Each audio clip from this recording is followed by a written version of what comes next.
मलबे में लापता 17 लोगों की तलाश जारी। खराब मौसम के कारण सीएम धामी का गौरीकुंड दौरा रद्द।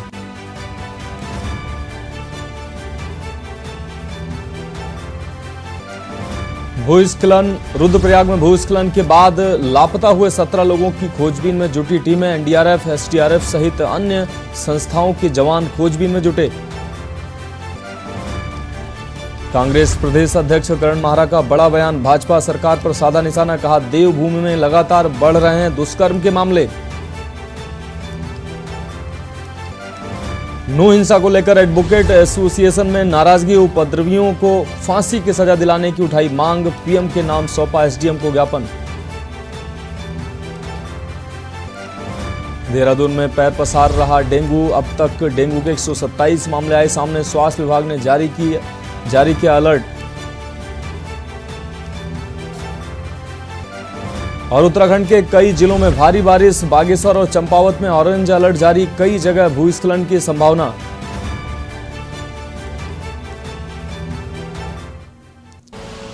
आप देख रहे हैं के न्यूज, खबरों का सारथी।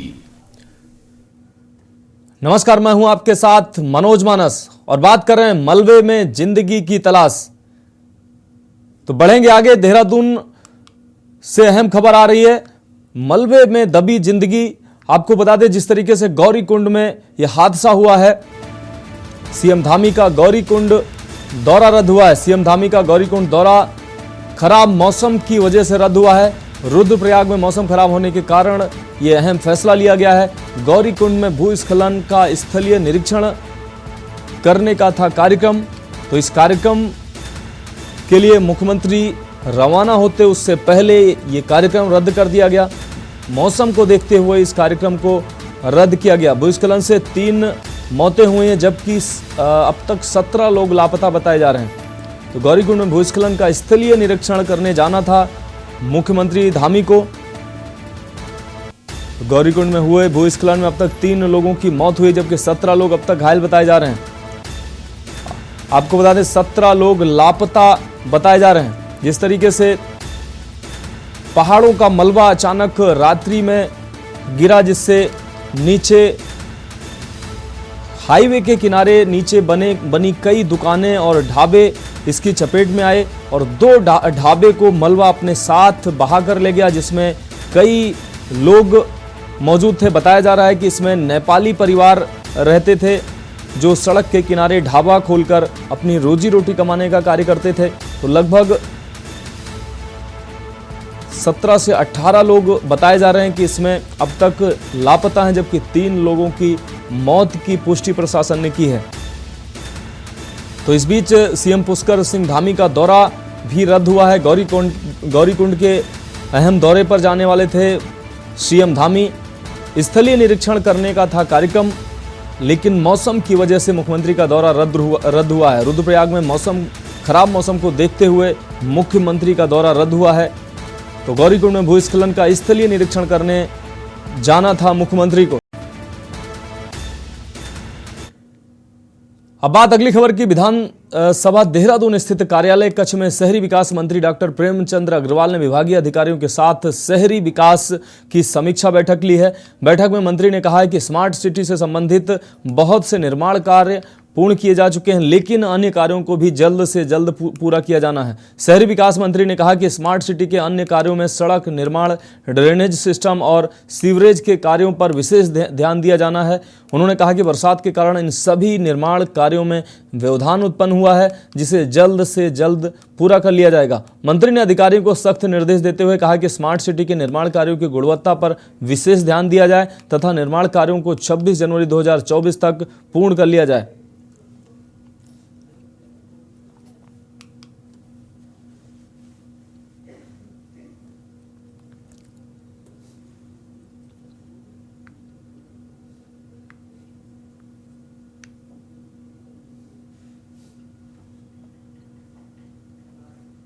परियोजना की जो समीक्षा बैठक मैंने की है और जिस प्रकार से हमारे यहाँ काम चल रहे थे, पूरी तरह से मैंने उनकी समीक्षा की है और मुझे अच्छा लग रहा है कहते हुए कि बहुत सी योजनाएं हमारी कंप्लीट भी हुई हैं और मैं आज इस बात को कहने को तैयार हूँ कि जिसमें हमारा यहाँ स्मार्ट शौचालय है, स्मार्ट स्कूल है, हम बहुत तेजी लाएंगे।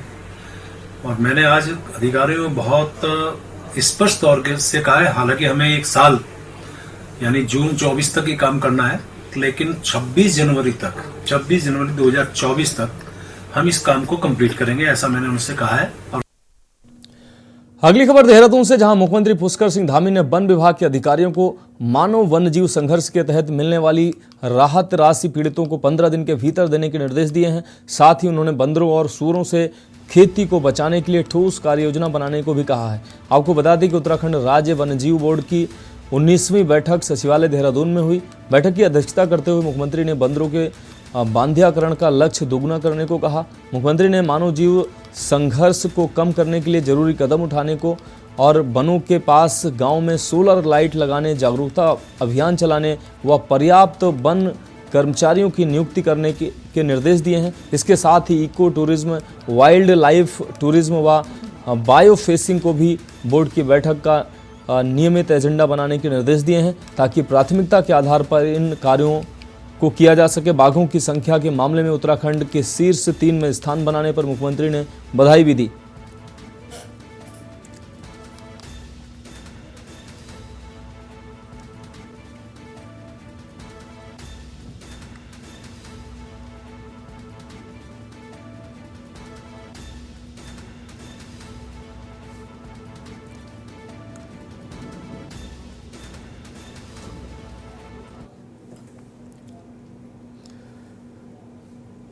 अब बात करेंगे अगली खबर की। महिला सशक्तिकरण एवं बाल विकास मंत्री रेखा आर्य ने विधानसभा देहरादून स्थित कक्ष में विभागीय अधिकारियों के साथ समीक्षा बैठक ली। बैठक में सभी जनपदों के जिला कार्यक्रम अधिकारी वीडियो कॉन्फ्रेंसिंग के माध्यम से सम्मिलित हुए। मंत्री ने विभाग द्वारा संचालित सभी जन कल्याणकारी योजनाओं की विस्तृत समीक्षा की तथा जनपदों के सभी जिला कार्यक्रम अधिकारियों को योजनाओं के बेहतर क्रियान्वयन हेतु आवश्यक दिशा निर्देश दिए।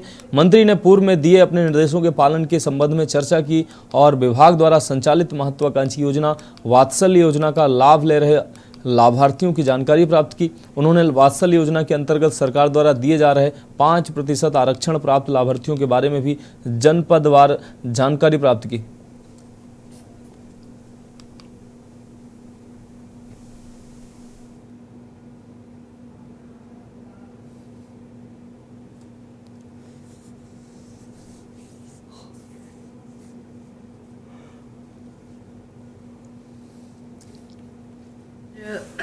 महिला कल्याण की समीक्षा बैठक ली गई है और इस बैठक में, चूँकि पूर्व में मैंने जून माह में भी ली थी और जुलाई माह में भी ली और पुनः आज फिर अगस्त माह में के आखिरकार पूर्व में जो निर्देश दिए गए थे उन निर्देशों का कितना अनुपालन हुआ उसकी समीक्षा की गई। सभी जिला प्रशासन अधिकारी जनपदों से वर्चुअली जुड़े हुए थे और संबंधित अधिकारी बैठक में उपस्थित थे।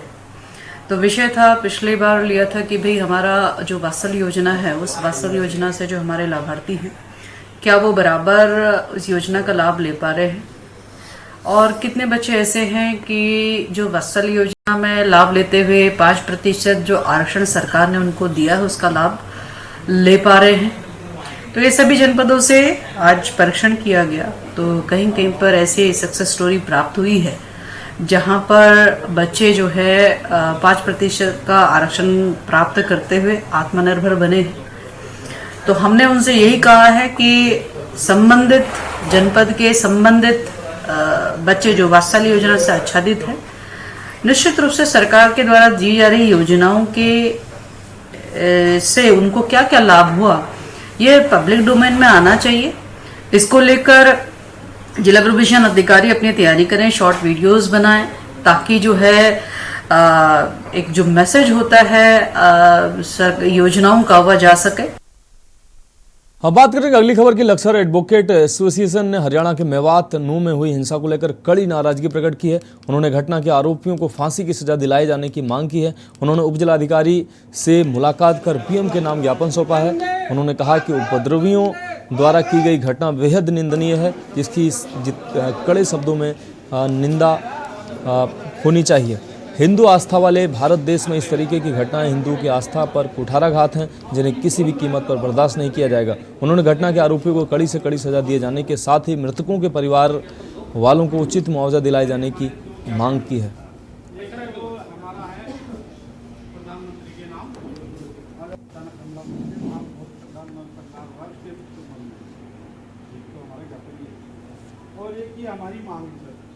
मेन मुद्दा ये था जो मेवात में जो अशोभनीय घटना घटी है उसमें कुछ आतताइयों ने जो शोभा यात्रा पे अचानक हमला किया है वो बहुत घोर निंदनीय है और उसमें बहुत घोर नरसंहार किया है। उन्होंने गाड़ी में से उतार के वहां लोगों की हत्या की है और गाड़ियां भी फूंक दी है और ये एक बहुत ही गलत कार्य है। इससे लोकतंत्र में भी एक खतरा है और इसलिए हम प्रधानमंत्री से यही मांग करते हैं कि इसमें निष्पक्ष जांच होनी चाहिए और जो भी इसमें शामिल है उन्हें फांसी की सजा होनी चाहिए। मेवात में जो घटना घटी है बहुत दुखद घटना है और इससे पूरे भारत में खासकर हिंदू समाज में बहुत रोष है और ये जब तक नहीं रुकने की, जब तक माननीय मोदी जी, योगी जी उस पर अपना स्टैंड नहीं लेंगे। और मैं तो ये कहूँगा जो योगी जी ने अपना स्टैंड ले रखा है ना, जो उग्रवादी हैं या दंगाई हैं उनके खिलाफ जो बुलडोजर की कार्रवाई है वो तुरंत होनी चाहिए। रुक करेंगे अगली खबर का। कांग्रेस के प्रदेश अध्यक्ष करण माहरा ने पार्टी के प्रदेश मुख्यालय में पत्रकार वार्ता की। उन्होंने आरोप लगाया है कि उत्तराखंड में महिला अपराध लगातार बढ़ रहे हैं। आगे उन्होंने कहा कि एनसीआरबी की रिपोर्ट के मुताबिक उत्तराखंड में बलात्कार, छेड़छाड़ सहित अन्य महिला अपराध बढ़े हैं। उन्होंने भाजपा पर तंज कसते हुए कहा कि अंकिता भंडारी हत्याकांड व नाबालिग लड़कियों के साथ दुराचार जैसे मामलों को लेकर उनकी महिला मोर्चा की नेता कुछ नहीं बोलती हैं, जबकि उनके भाषण के एक छोटे से अंश को लेकर वो सड़कों पर उतर आईं। अब देहरादून में मंत्री आवास के सामने महिला का शव मिलने पर भी भाजपा महिला नेता चुप हैं।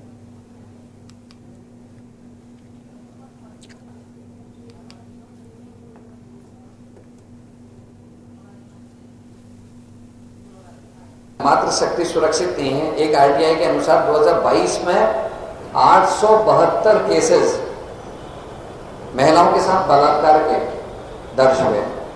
प्रतिदिन लगभग 3 बलात्कार उत्तराखंड राज्य में हो रही है।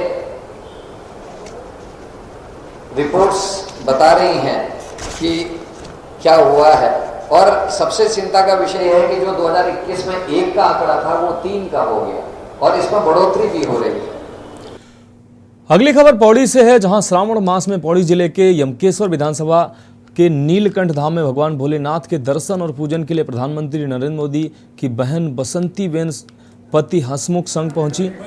इस दौरान उन्होंने मंदिर में महादेव का जलाभिषेक कर परिवार व देश की सुख समृद्धि की कामना की। बसंती बेन इसके बाद पार्वती मंदिर के पास यूपी के सीएम योगी आदित्यनाथ की बहन शशि देवी से भी उन्होंने मुलाकात की और उनका कुशल क्षेम पूछने के बाद उन्होंने शशि से लंबी बातचीत की। शशि के साथ बिताए पलों को बसंती बेन ने मोबाइल के जरिए कैमरे में भी कैद किया और वहीं वीडियो सोशल मीडिया पर तेजी से वायरल हो रहा है। वह बोली कि उनका भाई पीएम नरेंद्र मोदी सब कुछ त्याग कर देश को, तो दूसरा भाई सीएम योगी आदित्यनाथ देश के लिए सबसे बड़े राज्य को समर्पित है। मोदी की बहन अपने पति और साथियों के साथ ब्रह्मपुरी स्थित श्री राम तपस्थल आश्रम में पहुंचकर महंत दयाराम दास से मुलाकात की और उनका हालचाल जाना।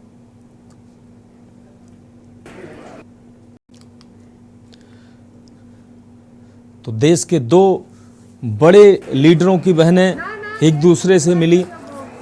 एक यात्रा के दौरान प्रधानमंत्री की बहन उत्तराखंड पहुंची।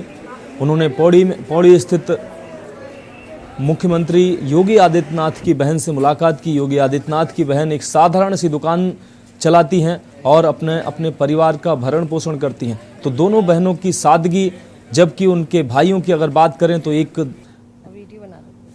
देश का प्रधानमंत्री है और दूसरा देश के सबसे बड़े राज्य उत्तर प्रदेश का मुख्यमंत्री है।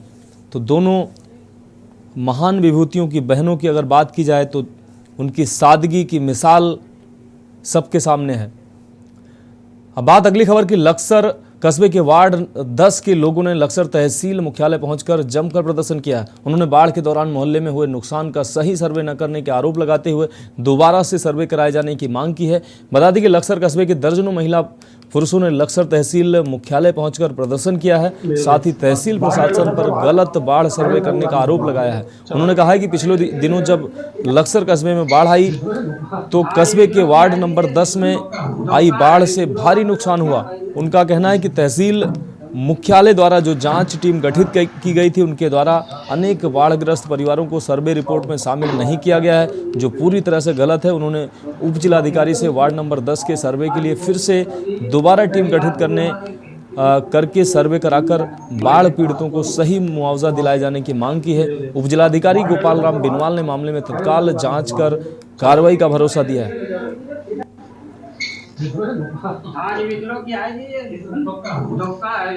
अभी उस मोहल्ले के चेक बन रहे हैं और जैसे चेक बन जाएंगे तो वितरण की कार्रवाई होगी। उससे पहले ही लोग यहाँ पर आए हैं और इसको भी देखा जाएगा, अगर कहीं पर किसी व्यक्ति का नाम जो प्रभावित अगर छूट गया है तो उसकी जांच कराते हुए पुनः उन लोगों को भी उसमें सम्मिलित किया जाएगा। शिवनगर वार्ड जो है वार्ड नंबर 10, उसमें बाढ़ का लगभग सबसे ज्यादा मेरा मानना है इधर सोसाइटी रोड पे सबसे ज्यादा पानी था। तो जो जांच टीम है जिसने सर्वे किया है राहत कोष के लिए, उन्होंने जांच सही नहीं की। उसमें काफी लोग लगभग अधिकतर 90% लोग छूट गए हैं जिनके घरों में नुकसान हुआ था। तो आज हम उसी विषय में एसडीएम साहब के सामने अपनी बात रखने के लिए आए थे कि सर्वे को पुनः कराया जाए, जिससे जो लोग पीड़ित लोग सबको उसका आपदा राहत कोष का लाभ मिल सके। जी ना तो हमारे चेक मिल ले, जैसा राशन किट मिली सब ऊपर से आया, सरकार मिलना चाहिए नहीं, हमें कुछ नहीं मिला। घर घर से कट गई, कोई मिला नहीं, कुछ नहीं हुआ। उसके बावजूद भी हमें क्या कहा कि बाद में मिलेगा, जाओ खत्म हो गया, ये क्या कहा एसडीएम ने हमें वहां से भी कह दिया। तो उत्तराखंड की खबरों में वक्त एक ब्रेक का है, जल्द हाजिर होंगे। आप देख रहे हैं के न्यूज खबरों का तो ब्रेक के बाद एक बार फिर से आपका स्वागत है। बढ़ेंगे अगली खबर की ओर। खबर हल्द्वानी से है, जहां प्रयागराज में तैनात एसडीएम ज्योति मौर्य और उनके पति आलोक मौर्य के आपसी विवाद से अब आप सब परिचित हैं। अब ठीक ऐसा ही मामला हल्द्वानी में देखने को मिला है। हल्द्वानी के बुद्ध पार्क में बैठा एक शख्स खुद को पत्नी द्वारा सताए जाने की बात कहकर रुआसा हो जाता है, उसका गला भराता है। दरअसल इस शख्स का नाम नितिन जैन है, जो कि हरिद्वार का रहने वाला है। उनका कहना है कि अपने कागजातों में सुरभि ने मेडिकल सर्टिफिकेट सहित तमाम अन्य दस्तावेज पेश नहीं किए हैं। उनकी मूल तैनाती रुद्रप्रयाग में थी, लेकिन किसी तरह अधिकारियों से मिलीभगत के चलते उसने दुर्गम से सुगम में अपनी तैनाती करवा ली। वहीं पत्नी के एक अन्य व्यक्ति से प्रेम प्रसंग चलने की भी बात कही। नितिन के साथ धरने पर छात्र संघ के पूर्व और नए पदाधिकारी शामिल रहे। फिलहाल इस पूरे मामले में अभी हमारी सुरभि से बात नहीं हो पाई है। उनका पक्ष जैसे ही सामने आता है हम पूरे मामले को आपके सामने रखेंगे। मैं 2011 से हरिद्वार में सुरभि के साथ रह रहा हूँ और 2014 में हमारी रजिस्टर्ड मैरिज हुई है। 2011 में मैंने एक फ्लैट सुरभि के नाम कराया था और कुछ अमाउंट भी सुरभि को 6 लाख रुपए नंबर 1 में और बाकी कुछ कैश में उसको दिया था। उसकी पीएचडी कराने में मेरा पूरा हो रहा है, मैंने पूरा सपोर्ट किया है और सब तरह से खर्चा वर्चा मैंने किया है और उसे एक फ्लैट और जो और घर का सारा सामान है वो सब दिलवाया।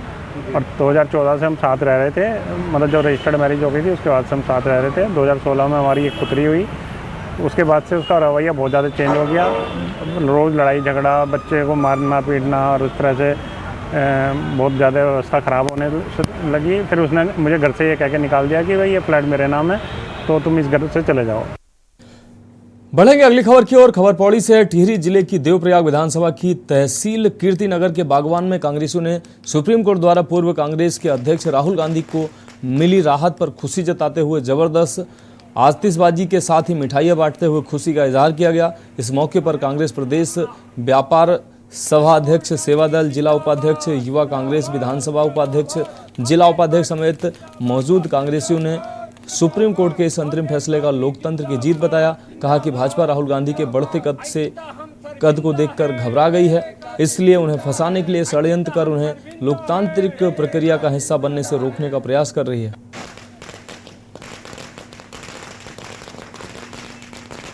आज ये खुशी का माहौल है।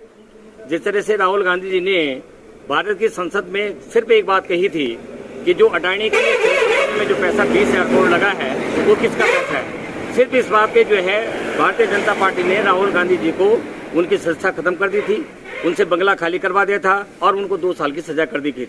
लेकिन आज जो सुप्रीम कोर्ट का जो फैसला आया है वो पूरे देश के लिए, पूरे समाज के लिए ये हितकारी फैसला है। और उन्होंने जो मोहब्बत की दुकान थी और नफरत के जो बाजार में जो फैसला किया है वो सुप्रीम कोर्ट का हम उसका आभारी हैं। कांग्रेस पार्टी उसकी आभारी है। और आज राहुल गांधी जी को कल वो लोकसभा में भी जाएंगे, उनकी सत्ता बहाल हो गई है, उनको बंगला भी मिलेगा और वो अब 2024 का लोकसभा चुनाव भी लड़ेंगे। अब बात करेंगे अगली अहम खबर की। देहरादून में नगर निगम द्वारा संचालित कांजी हाउस में फिर गायों के मरने की खबर आ रही है। कांग्रेस की मुख्य प्रवक्ता गरिमा मेहरा दसोनी ने इस बात का खुलासा किया है। गरिमा मेहरा दसोनी का कहना है कि वह एक महिला की गाय को छुड़ाने कांजी हाउस पहुंची थी। इस दौरान उन्होंने कांजी हाउस का वीडियोग्राफी भी किया। वीडियो में कांग्रेस का दावा है कि वहां आधा दर्जन से ज़्यादा गौवंश यानी कि गायें मरी मिली हुई हैं, 4-5 गंभीर रूप से जबकि घायल भी थीं, जिन्हें इलाज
करना चाहती हूँ उस महिला का, जिस महिला की गाय को नगर निगम प्रशासन पकड़कर ले गया और वो रोते बिलखते हमारे पास पहुंची और उसने कहा कि 9,000 रुपया मांग रहा है नगर निगम प्रशासन। मेरी गाय उठाकर ले गए हैं और वापस करने के 9,000 मांग रहे हैं। जब फ़ोन किया गया मेरी सहयोगी, मेरी साथी उर्मिला थापा के द्वारा नगर निगम में कि ये गरीब महिला है, इसके पास 9,000 नहीं है, बड़ी मुश्किल से तो दूध बेचकर ये अपने बच्चों का पेट पाल रही है, इसकी गाय और बछड़ा छोड़ दो, तो वहाँ से एक भी सुनवाई नहीं हुई और कहा गया कि हम उनको खिलाते पिलाते हैं, हम उनकी सेवा करते हैं, उसका 9,000 तो देना बनता है।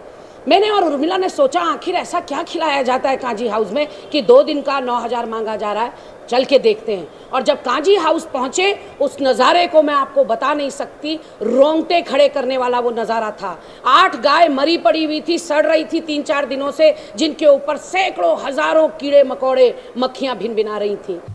ये जो कांजी हाउस का एक वीडियो वायरल हो रहा है जिसमें गायों और उनके बछड़ों और मवेशियों का जो बुरा हाल देखा जा रहा है और ये सामने आया है कि किस प्रकार से वहाँ पर लापरवाही बरती जा रही है और सरकार जो गौ माता के नाम पर वोट बैंक इकट्ठा करने का काम करती है, क्योंकि इस वक्त भारतीय जनता पार्टी की सरकार देश में भी है और प्रदेश में भी है। बता दें कि 2019 में भी यहां बड़े पैमाने पर गायों की मौत हुई थी, जिस पर बाकायदा जांच भी बिठाई गई थी। अब एक बार फिर कांजी हाउस को लेकर गायों के मरने का दावा किया जा रहा है। वहीं देहरादून मेयर सुनील उनियाल गामा ने कांग्रेस के इन सभी आरोपों का खंडन किया है। मेयर सुनील उनियाल गामा का कहना है कि कांग्रेस प्रवक्ता के आरोप गलत हैं, क्योंकि उन्होंने खुद कांजी हाउस में जाकर स्थिति देखी है जहां गायों के लिए कोई कमी नहीं है और कांग्रेस नेताओं की ओर से पुरानी फोटो को दिखाया जा रहा है, जो कि गलत है। कोई बता दूं कि जो कांजी हाउस में जो गायें होती हैं, जो अधिकतर एक्सीडेंट में गायों को हम उठा के वहाँ ले जाते हैं, उनकी स्थिति बहुत दयनीय होती है। और जो उन्होंने कहा है कि वहाँ 7-8 पशु मृत पड़े हैं, वो भी सरासर झूठ है। जो कल पोर्टलों में जो फोटोएं दिखाई गई, मैं आपसे भी अनुरोध करना चाहता हूं कि उन फोटो में डेट पड़ी है, उन डेट को भी आप देख लें कि वो कौन सी डेट की फ़ोटो है। सारी तस्वीर जो है साफ़ हो जाएगी। मुझे इसमें ज़्यादा कुछ नहीं कहना। कल हम लोग भी वहाँ गए थे, नगर आयुक्त भी गए थे, मैं भी गया था और वहाँ के जो थानेदार हैं वो भी वहाँ गए थे। वहाँ 2 गायें जो है मृत थी। उसके अलावा जो व्यवस्थाएँ कांजी हाउस में हमें करनी चाहिए वो कर रहे हैं, लगातार करते हैं। वहाँ दाने की भी कोई कमी नहीं है। रूटीन में जो है सुबह और शाम 2 टाइम जो है घास भी आता है, भूसा भी आता है। तो उसके लिए जो है हम लगातार जो है, मैं जब मेयर बना था तो पहले वहाँ 1 शेड था, हमने वहाँ 3 शेड बनाए। कुल मिलाकर देवभूमि में गोवंश की ऐसी स्थिति चिंता बढ़ाती है। सवाल ये है कि आखिर कब राज्य में गोवंशों की स्थिति सुधरेगी, आखिर कब नगर निगम देहरादून अपनी कार्यप्रणाली में सुधार लाएगा। सवाल तो ये भी है कि क्या कांग्रेस की ओर से पुरानी तस्वीरें दिखाकर सरकार को बदनाम किया जा रहा है? क्या पशुपालन मंत्री की नाराजगी से व्यवस्थाओं में सुधार हो पाएगा? Uttarakhand desk report. तो उत्तराखंड की खबरों में अभी के लिए इतना ही। मुझे दीजिए इजाजत और आप देखते रहिए के न्यूज इंडिया। आप देख रहे हैं के न्यूज, खबरों का सारथी।